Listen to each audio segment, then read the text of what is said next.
Bismillahirrahmanirrahim. Assalamualaikum warahmatullahi wabarakatuh. Perkenalkan, nama saya Muhammad Alvin Nasirul Haq, biasa dipanggil Alvin dengan NIM F1D022131. Pada kesempatan kali ini, saya akan menjelaskan kembali jurnal yang telah saya kerjakan pada praktikum pengolahan citra digital untuk modul 1 dengan judul Konvolusi Histogram dan Operasi Dasar Citra. Saya berasal dari kelompok 11 dan untuk mempersingkat waktu, saya langsung saja menjelaskan mengenai jurnal yang telah saya kerjakan pada modul 1 ini.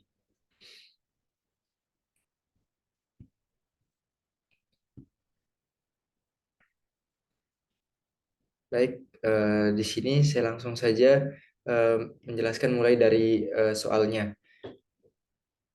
Di sini terdapat modul 1, jurnal modul 1 ini soalnya seperti ini, yang lumayan panjang ya kalimatnya. Jadinya saya akan menyimpulkan saja apa saja yang kita akan kerjakan, apa yang kita selesaikan pada modul 1 ini. Nah, di sini sudah terdapat yang di garis bawah ini ialah itu yang harus kita kerjakan. Nah, dimulai dari kita harus membuat gambar yang originalnya, kita muat ke dalam sebelumnya di sini kita akan menggunakan bahasa pemrograman Python untuk menyelesaikan kasus dari praktikum PCD tahun 2024 ini. Nah, di sini terdapat sebuah gambar yang original. Nah, dan di sebelah kanannya ini terdapat sebuah gambar yang berwarna abu, keabuan, yang disebut dengan grayscale. Nah, di sini terdapat soal yang telah digaris bawah oleh asisten-asisten praktikum pada praktikum PCD ini. Nah, pertama di sini kita akan mengubah gambar menjadi grayscale seperti ini. Dari gambar orinya yang ini, yang sebelah kiri kita ubah ke gambar grayscale yang sebelah kanan ini. Nah, selanjutnya kita akan membuat histogramnya. Nah, jadinya kita akan clipping dulu, terus dinormalisasi, baru kita membuat histogramnya. Nah, selanjutnya kita akan membuat jumlah intensitas dari setiap indeks yang ada pada pixel atau pixel dari citra tersebut. Nah, nanti kita akan menjumlahkan intensitasnya berapa. Nah,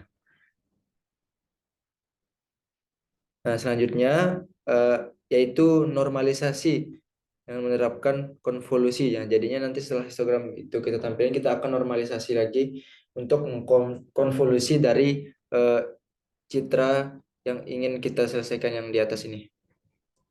Kita akan membuat konvolusinya. Nah, selanjutnya di sini kita disuruh menggunakan dengan zero padding konvolusinya dengan menggunakan kernel, yaitu dengan zero padding yang telah disediakan yang ini 1, 2 sampai 0 ini. Selanjutnya kita akan mengkonvolusi dari bentuk gambar grayscale atau keabuan ini menjadi gambar yang cuma warna hitam putih aja. Nah, selanjutnya setelah konvolusi itu terdapat translasi dan rotasi. Nah, di mana nanti kita akan merotasikan dulu, lalu kita mentranslasikan picture tersebut atau citra tersebut.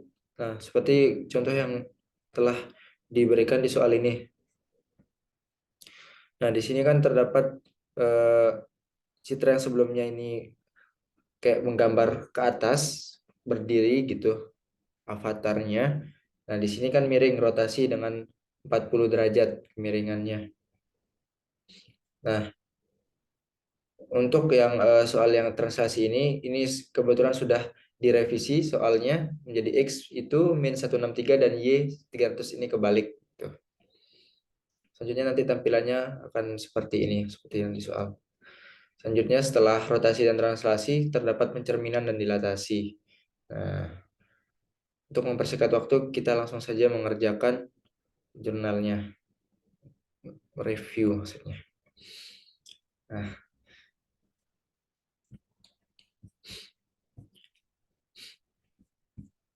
jadi kali ini hasil dari jurnal yang telah saya kerjakan kemarin. Nah, pada langkah awal untuk modul 1 ini, jurnalnya ini, kita rules-nya atau aturannya dalam praktikum ini menggunakan 4 library. Yang pertama ada library NumPy, kedua Matplotlib untuk image, terus ada Pandas, ada OpenCV. Nah, tapi untuk modul 1 ini saya cukup menggunakan 3 library saja, yaitu NumPy, selanjutnya ada OpenCV, dan ada Matplotlib. Nah, saya akan menjelaskan apa ini kegunaan dari library-library ini. Nah, yang pertama NumPy ini nanti akan digunakan untuk pengoperasian di dalam sebuah citra itu. Kita akan mengoperasikannya menggunakan rumus-rumus apa gitu nanti di dalam NumPy ini yang akan library NumPy ini yang akan menyelesaikannya gitu. Selanjutnya terdapat library CV ini. Nah, CV ini nanti digunakan untuk melakukan seperti konvolusi, filtering, thresholding, mungkin juga ada untuk tepian seperti yang nanti yang saya jelaskan lebih rincinya. Nah, selanjutnya terdapat library Matplotlib ini. Nah, Matplotlib ini nanti untuk menampilkan sebuah gambar gitu, semua image yang akan kita mau olah citranya gitu. Nah, ini udah saya jelaskan juga, ada deskripsi dari mengenai code di atas ini. Nah, setelah langkah awal kita akan lanjutkan ke langkah selanjutnya, yaitu mengimpor atau yang menampilkan original image-nya sesuai dengan soal yang ini. Ini original image-nya yang sebelah kiri. Nah, original image-nya ini kita menggunakan library Matplotlib ini ya, dengan code yang seperti ini. Jadinya nanti kita akan menggunakan library Matplotlib ini seperti kita menampilkan image-nya, dan kita akan mencetak atau menampilkan juga array dari citra eh, gambar yang aslinya nih, gambar asli bernama Eng. Nah, setelah kita menampilkan original image-nya, selanjutnya kita akan mengubah original image-nya ini menjadi warna yang keabuan atau yang disebut dengan grayscale. Nah, selanjutnya kita akan mengubahnya untuk menjadi grayscale. Nah, yang dimana grayscale ini mengubah citra atau mengubah picture yang dari warna oranye menuju ke warna keabuan. Nah, kenapa sih harus di grayscale? Nah, grayscale ini nantinya untuk memudahkan pengoperasian di dalam sebuah citra itu. Mau diapain? Apakah mau seperti nanti yang kita akan kerjakan itu untuk mengkonvolusi, untuk merotasi, dilatasi, untuk memudahkan proses pengolahan citranya begitu. Kenapa tidak langsung dari picture aslinya saja? Nah, kalau dari picture aslinya saja ini kebanyakan, soalnya kebanyakan warna gitu. Gini kan menggunakan RGB, sedangkan ke grayscale ini menggunakan cuma 0 dan 1 doang, dimainin gradasinya doang. Nah, sehingga dengan kita melakukan grayscale ini akan memudahkan gitu untuk melakukan pengoperasian terhadap sebuah citra. Di sini kita akan menggunakan dua library, yaitu CV dan seperti yang saya sudah katakan tadi. CV itu akan berguna untuk seperti konvolusi, filter, thresholding. Nah, jadinya nanti di pengolahan ini, jadinya ini kan diubah menjadi grayscale menggunakan CV juga bisa gitu. Dan Matplotlib juga seperti biasanya untuk mengimpor sebuah gambarnya. Nah, setelah kita melakukan grayscale, kita akan menampilkan histogram dari grayscale-nya ini.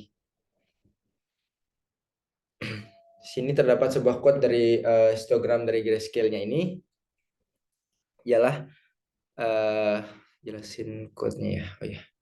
Oke. Jadinya di sini saya akan menjelaskan secara umum code-nya deh biar untuk mempersingkat waktu.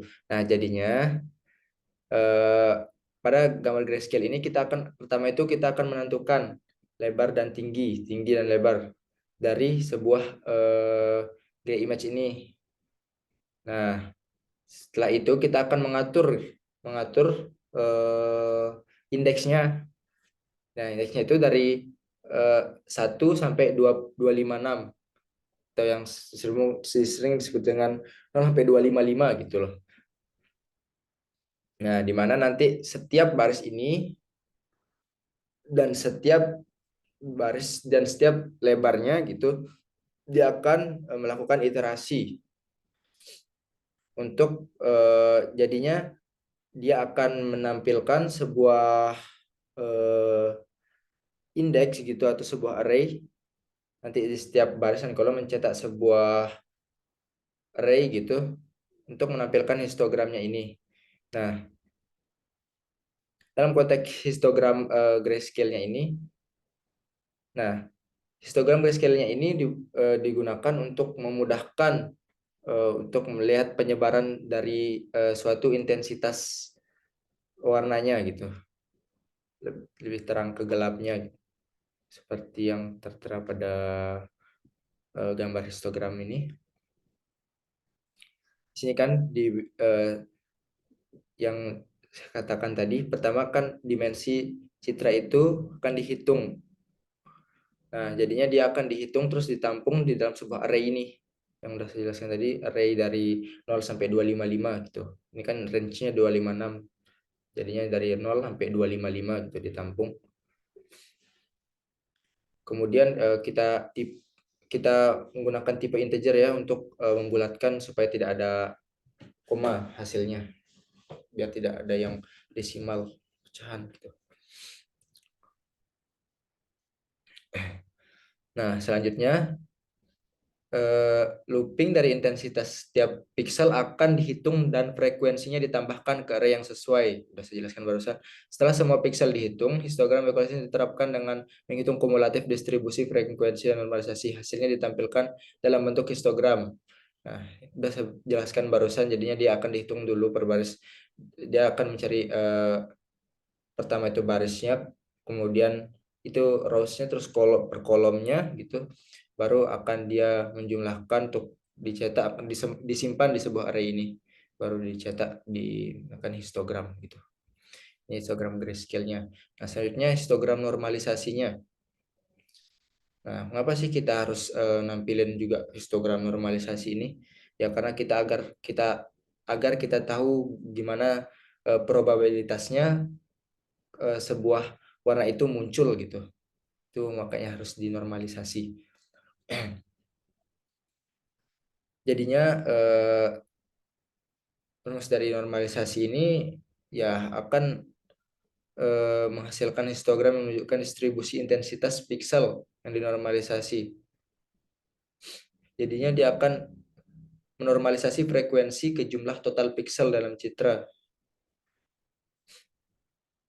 Jadinya kayak tinggi, jadinya totalnya itu kali dibagi jadi tinggi kali lebarnya.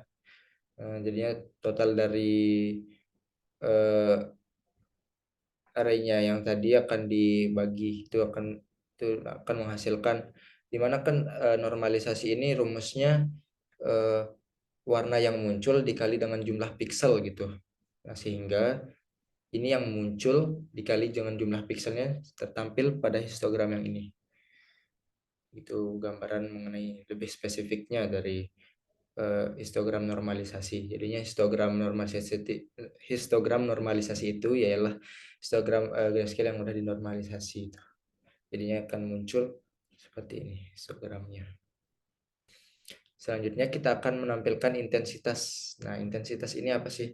Nah, intensitas ini ialah array-array kumpulan dari indeks dari citra-citra itu berbentuk array yang dicetak. Nah, ini intensitas-intensitasnya dari picture ini tertampil seperti ini. Terdapat awalnya itu tingginya tuh berapa, lebarnya berapa yang sesuai dah kita dihitung di sini. Jadinya ini proses penghitungan yang tadi. Ini tingginya berapa, lebarnya berapa.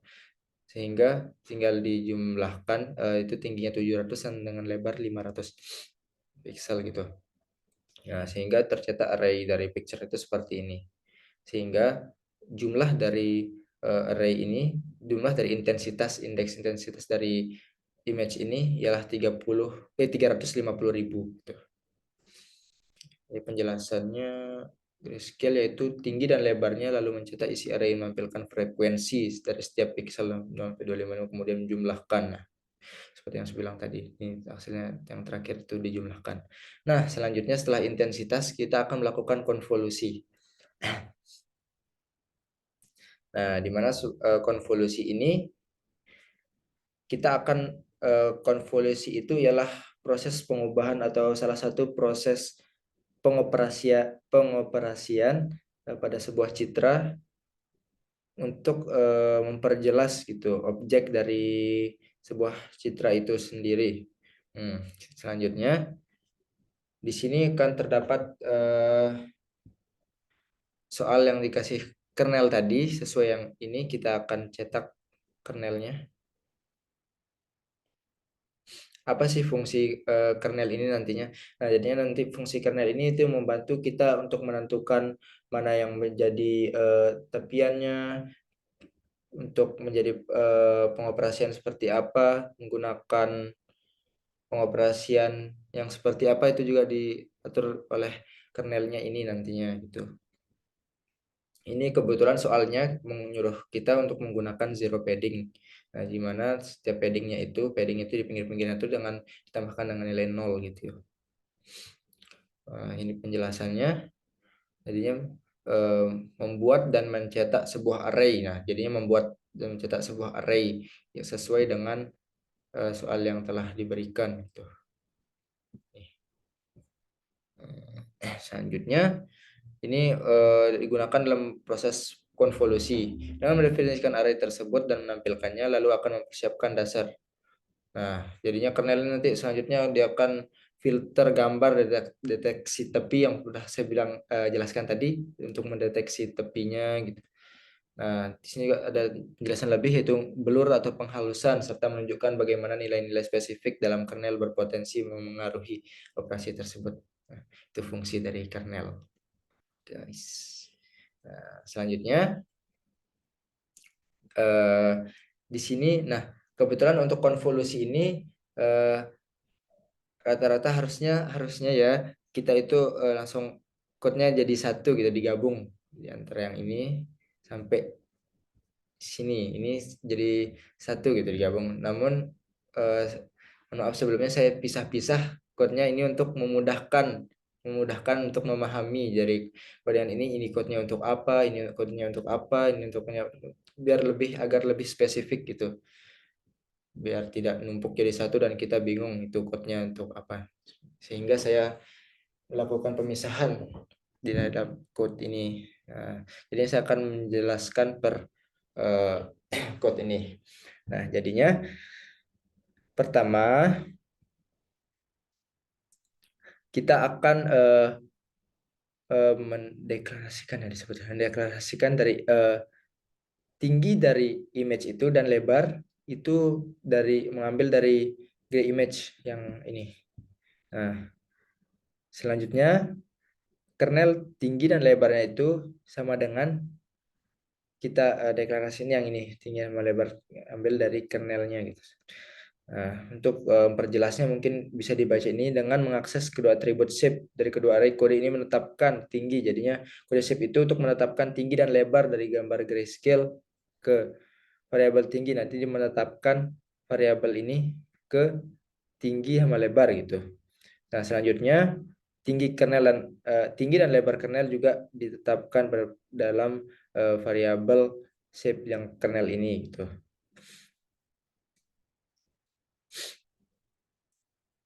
Nah, selanjutnya ini kan udah seperti mendeklarasikan lah. Nah, selanjutnya di sini untuk melakukan kita akan mengkonvolusi dengan menggunakan zero padding gitu. Nah, Di sini kita akan menyiapkan dulu operasi konvolusi.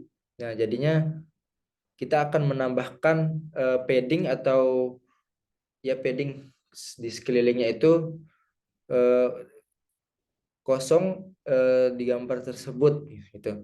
Nah, awalnya dia akan menghitung ukuran padding yang diperlukan di padding size ini. Ya, jadinya sesuai dengan rumus kita akan kita menggunakan integer supaya memudahkan untuk pengoperasiannya. Nah, jadinya rumusnya itu kayak seperti yang udah saya kode ini kernel tinggi min 1/2 gitu. Itu rumus dari padding size nantinya gitu. Nah, selanjutnya mengatur pad width-nya tentukan untuk menetapkan lebar padding yang sama dari semua sisi gambar. Ini pad width-nya untuk menentukan lebarnya lah. Tidak perlu mungkin saya jelasin semuanya. Nah, selanjutnya ada padding gray image ini yang berfungsi untuk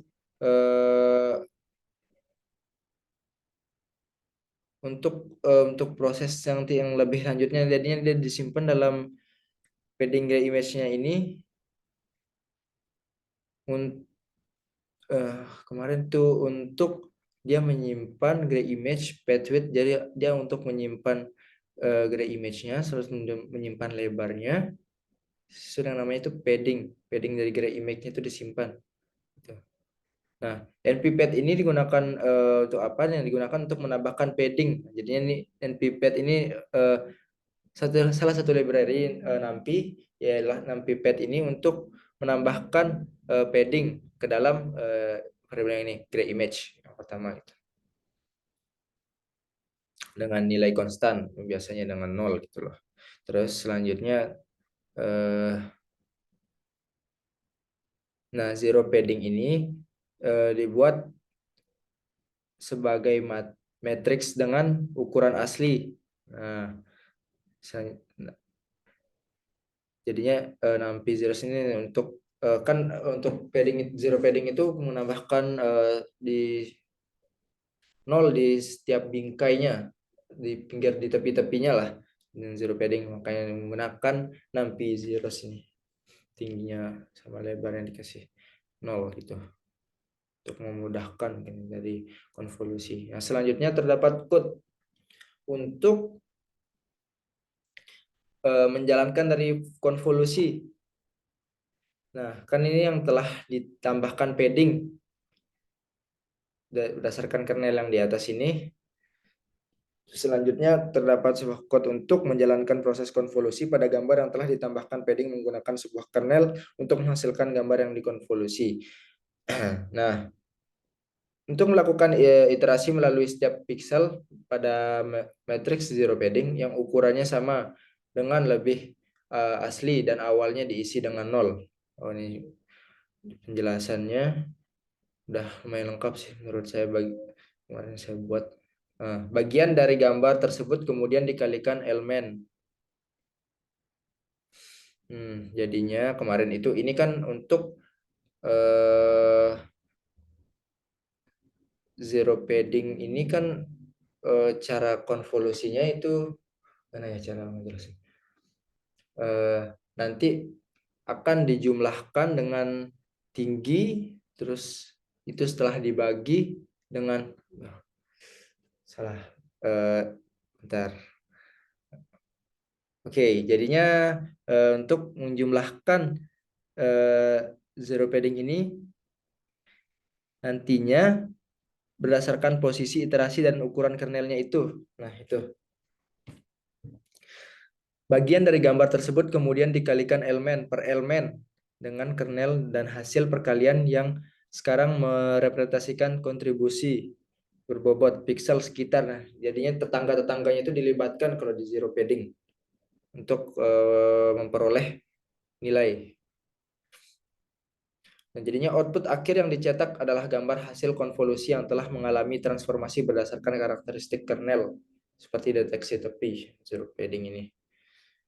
Nah, jadinya di sini terdapat section. Nah, sectionnya ini ialah yang ingin dikonvolusi gitu. Nah, jadinya rumusnya seperti ini. I-nya tadi untuk zero padding shape 0 dan shape 1 ini untuk yang awal 01 untuk lebar dan tinggi lah tuh. Nah, selanjutnya ini rumusnya terdapat I per I plus kernel tinggi. Tidak perlu saya jelasin lagi codingannya. Nah, jadinya nanti itu disimpan dalam sectionnya untuk section dikali kernel untuk memperoleh dari hasil dari uh, lebarnya itu, dari paddingnya itu gitu. Jadi disimpan di dalam NumPy menggunakan NumPy sum ini untuk hasilnya untuk memudahkan pengoperasiannya untuk memperoleh hasil dari uh, white section itu. Nah, jadinya zero padding. Nah, NumPy-run ini digunakan untuk seperti apa ya, pembulatan. Jadinya dia tidak menghasilkan desimal atau pecahan gitu menggunakan NumPy-run ini untuk menggunakan. Nah, selanjutnya kita mencetak zero padding yang telah kita buat ini seperti ini hasilnya gitu. Selanjutnya di sini terdapat proses clipping. Nah, jadinya proses clipping ini nantinya akan memudahkan untuk melakukannya konvolusi itu. Nah, jadinya clipping itu akan dibulatkan gitu. Dari misalnya jika lebih dari 0,5 atau nilainya itu min 0 atau negatif, dia akan dibulatkan menjadi 0. Nah, jika dia melebihi 255 akan dibulatkan menjadi 255 gitu itu. Proses clipping dengan rumus seperti ini. Nah, setelah diperoleh hasil dari clippingnya itu ada di sini satu ini 6 proses clipping. Jadinya ya di sini berarti yang bernilai satu-satu warnanya di situ. Kode script di atas berfungsi untuk ini kan kerentang 0 dan 1 dengan menggunakan teknik normalisasi. Jadinya proses dimulai dengan mencari nilai minimum dan maksimum dalam zero padding, kemudian dalam pixel dalam zero padding dinormalisasi dengan mengurangi nilai minimumnya dibagi dengan selisih nilai maksimum dan minimum seperti ini. Saya jelaskan nilai-nilai tersebut kemudian akan dibulatkan. Nah, ini pembulatan clipping tadi untuk mempertahankan kesederhanaan konsisten. Jadi nilai pixelnya itu setelah di clipping hasilnya akan seperti ini. Nah, di sini terdapat sebuah code juga untuk, nah ini menggunakan library matplotlib semua. Nah, di sini untuk gimana ya? Ini untuk menghasilkan sebuah dua image yang disatukan menggunakan ini untuk size dari picture-nya ini dari sini sampai sini ini size 10,5 gitu. Selanjutnya di sini akan menghasilkan sebelum konvolusi dibagi menjadi dua dan di sini setelah konvolusi yang sudah di clipping gitu. Nah, ini hasilnya. Jadi ya setelah perbedaannya kan kelihatan dari sebelum dan setelah dikonvolusi. Nah, jadi di mana setelah konvolusi itu memiliki kejelasan objek gitu. Dari yang sebelum konvolusi ini. Jadinya jelas ini yang warnanya hitam dan putih 0 dan 1 gitu. Demikian untuk mungkin untuk proses konvolusinya. Nah, selanjutnya setelah proses konvolusi terdapat operasi geometri kan tadi seperti rotasi, translasi, pencerminan, mungkin dan dilatasi gitu. Nah, di sini saya akan jelaskan mengenai rotasi. Apa sih rotasi itu? Rotasi itu untuk sebuah rotasi dalam pengolahan citra ya. Nanti itu digunakan untuk merotasi atau memutar sebuah picture atau citra itu. Nah, di sini terdapat code mengenai rotasi yang awal gambarnya itu kan berdiri tegak seperti ini, sehingga kita rotasi sebesar 40 derajat yang sesuai dengan soalnya, 40 derajat. Nah, akan menghasilkan image seperti ini.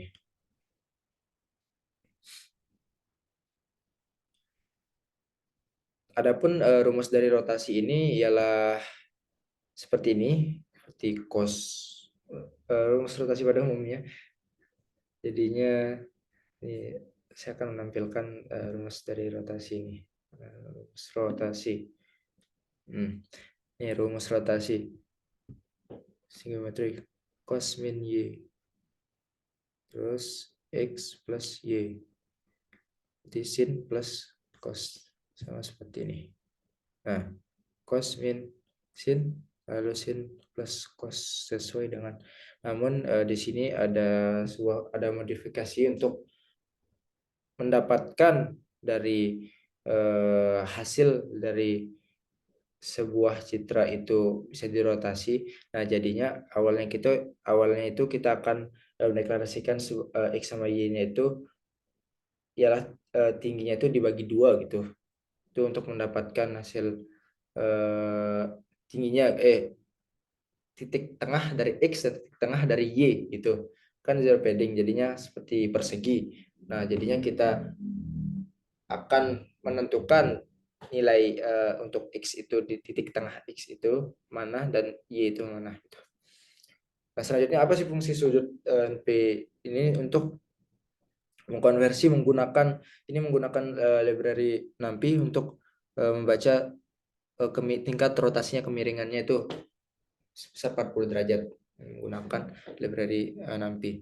Nah, selanjutnya terdapat sebuah looping di mana tinggi sama lebarnya.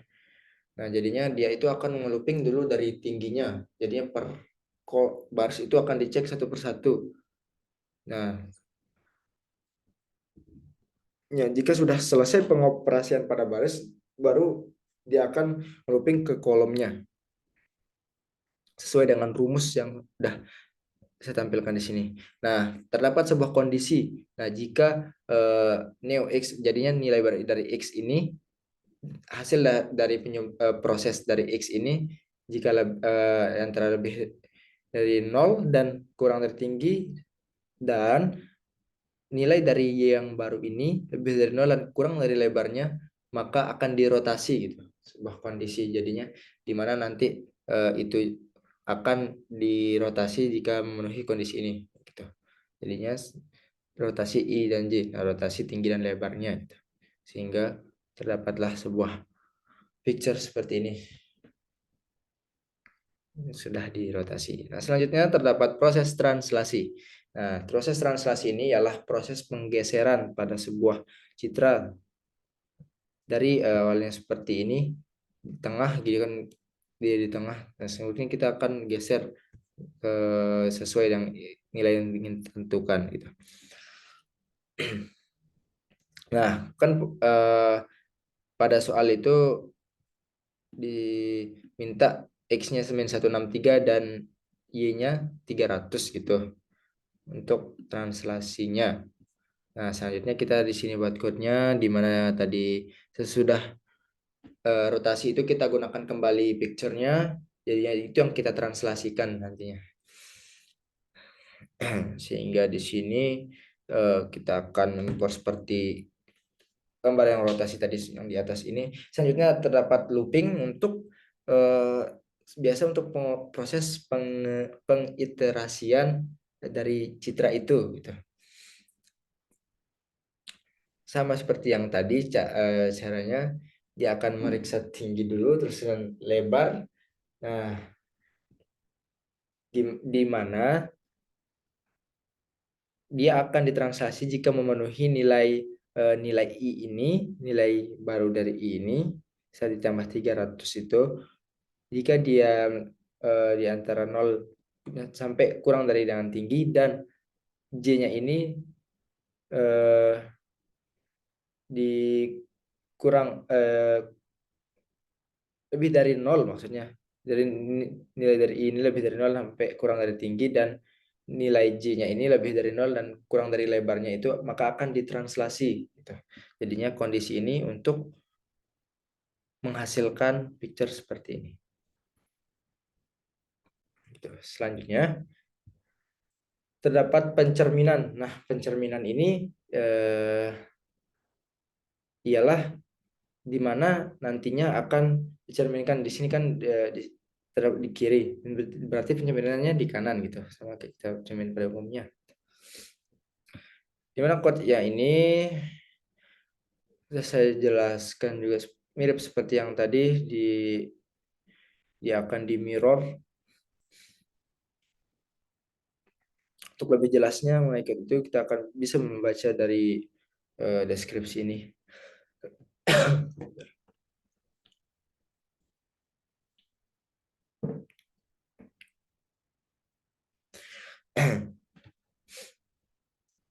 Nah, di sini kan kita menggunakan gambar yang sudah translasi tadi untuk cerminan seperti sini. Translasi kita gunakan gitu.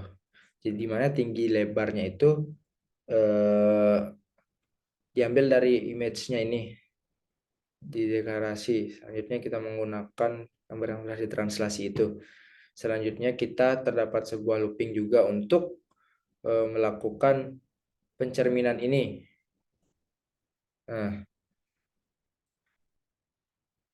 proses ini diawali dengan menentukan tinggi dan lebar gambar asli untuk mengetahui ukuran area kerjanya. Jadinya dia akan, udah saya jelaskan barusan, untuk menentukan tinggi dan lebar pada gambar itu.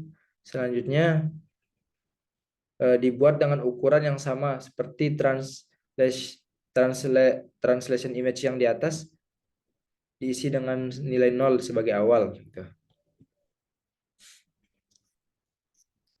Selanjutnya dalam proses terasi melalui pixel translation image menghitung posisi horizontal terbalik dari setiap pixel dengan mengurangkan indeks kolomnya dari lebar gambar dikurangi 1. Nah, seperti ini, dikurangi indeks kolomnya itu lebar dikurang 1 gitu.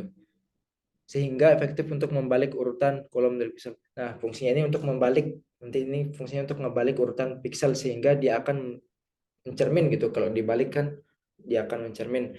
Kayaknya dengan rumus lebar min 1 ini dia akan membalik dari indeks dari citra itu.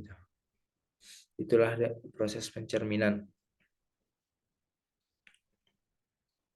Dengan kesimpulannya, kan melakukan itu, sebuah efek cermin dibuat di sisi kiri dan kanan gambar ditukar. Nah, jadinya dibalik itu dengan ditukar tadi kan, jadinya dia akan berada di sebelah kanan gitu. Itu logiknya. Selanjutnya terdapat proses dilatasi. Nah, apa sih proses dilatasi ini? Nah, proses dilatasi pada sebuah citra itu ialah di mana kita itu akan memperbesar dari ukuran piksel dari sebuah citra itu tanpa merubah dari citra itu sendiri gitu. Kita cuma memperbesar blok-blok dari citra itu gitu. Kodenya seperti ini. Kita langsung saja baca deskripsinya. Nah, jadinya menampilkan gambar hasil dilatasi. Jadinya gambar yang mirror itu digunakan untuk proses dilatasi ini. Nah, dia akan proses dilatasi ini dilakukan dengan memperluas setiap piksel dari gambar cermin menjadi blok. Nah, jadinya itu dia diperbesar menjadi blok piksel 3 kali 3 piksel yang identik dalam matriks dilatasinya itu, dan ukuran diperbesar itu 3 kali lipat gitu. Kayak di mirroring ini dikali 3 gitu, diperbesar 3 kali lipat. Selanjutnya ada iterasi untuk uh, dari row ke kolom itu, jadinya dia akan mengiterasi dari baris ke kolomnya itu. Nanti itu seperti apa tuh. Nah, jadinya kita akan mendapatkan hasil yang seperti ini. Nah, jadinya itu nanti diperbesar 3 kali gitu. Sehingga hasil akhirnya itu cermin menjadi blok piksel 3 kali 3 identik dalam matriks dilatasi yang ukurannya telah diperbesar 3 kali lipat dari ukuran gambar asli, baik dalam tinggi maupun lebarnya gitu. Nah, setiap piksel dari gambar asli diwakili oleh 9 piksel di gambar hasil dilatasi yang menjadikan detail gambar tampak lebih besar, tapi dengan blok-blok piksel yang jelas. Nah, jadinya bedanya ini sama yang sebelumnya itu apa sih? Nah, jadi yang dilatasi ini kan memperbesar. Jadi yang bukti yang memperbesar itu apa? Kita dapat lihat dari eh, dari tabel dari frekuensinya ini. Nah, jadinya kan di sini 0, 100, 200, 300, 400 gitu. Nah, setelah didilatasi itu akan diperbesar 3 kali gitu. Ini juga di kirinya 600, 500. Nah, jadi setelah dilatasi itu akan 0, 2, 50, 500, 7, 50. Ya, jadinya diperbesar eh, 3 kali lah gitu. Gitu makanya dan ini menghasilkan proses dilatasi. Mungkin sekian yang bisa saya jelaskan mengenai review kembali dari jurnal modul 1 untuk praktikum pengolahan citra digital ini. Mungkin apabila kesalahan atau kekurangan dalam menjelaskan tadi bisa dimaafkan, dan terima kasih telah mendengarkan penjelasan ulasan kembali mengenai jurnal saya ini. Saya ucapkan terima kasih banyak. Assalamualaikum warahmatullahi wabarakatuh.